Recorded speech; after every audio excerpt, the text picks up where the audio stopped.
موانع های گردالی و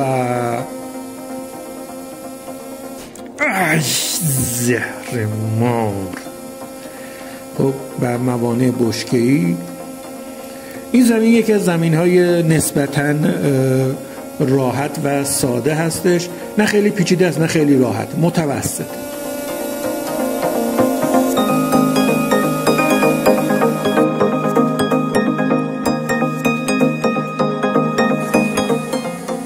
اتوبارانداز اومدن یه سری موانع هوایی طراحی که خیلی راحت بشه اینا رو رد کرد. چون از بس راحت بود من خودم چند تا گزینه دیگه از خودم اختراع کردم.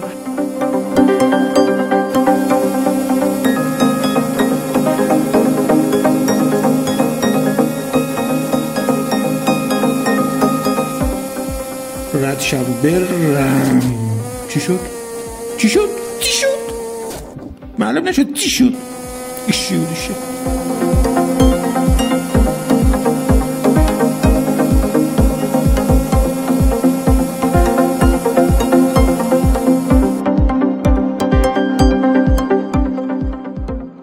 این موانع ببینید دو تا گردالی داخل هم میچرخن، خیلی پیچیده هستش و اکثرا آدم به این گردالیایی که داخل هم میپیچن میخوره و بقیه موانع خیلی سخت نیست. سخت‌ترین قسمتش این گردالیای زهر مار.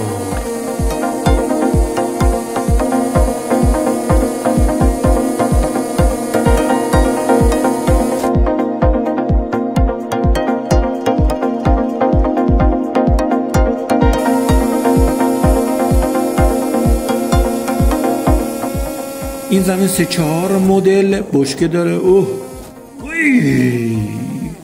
میبینید خیلی سخته ازش رد شدن و حالتهای مختلفی داره. یکی اینوری میچرخه، یکی اونوری میچرخه، یکی داخل خودش پره داره. میبینید این پره داره داخل خودش، دیدن پرهش داره میچرخه، سریع رد شدن بیخیال.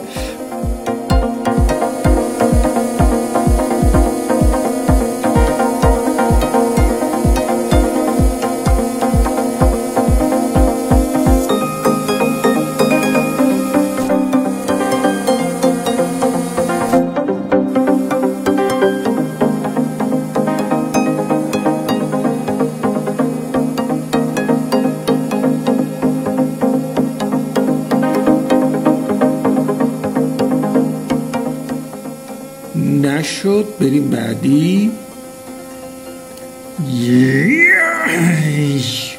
یا بلفت چجور رد شدیم؟